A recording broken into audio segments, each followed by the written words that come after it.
কেউ যদি জোর করে অন্যায়ের বাধা দেয় সেও মুমিন, কেউ যদি মুখে বাধা দেয় সেও মুমিন, কেউ যদি অন্তরে ঘৃণা করে সেও মুমিন, তবে সবচেয়ে দুর্বল। তার মানে অন্যায়কে বাধা দিতে হয় অন্তর দিয়ে, ঘৃণা জানাতে হয়। আপনি সুন্দর বসে আছেন দোকানে, মাথায় টুপি আছে, এশার সালাত আদায় করে ল্যাংটা মেয়ে নাচছে, একজন আর একজনের গল্প চলছে, আপনি বসে আছেন আর আপনি বলছেন আমি তাহাজ্জুদ পড়ি, কথাটা কি মানালো?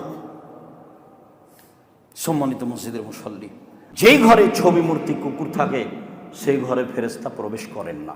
আমাকে আল্লাহ নবী বলেছিলেন, আলী লা তাদা তিমসালান ইলা তামাস্তাহু, তুমি ছাড়বে না কোনো ছবি মূর্তি, সবকে ভেঙে খান খান করে দাও।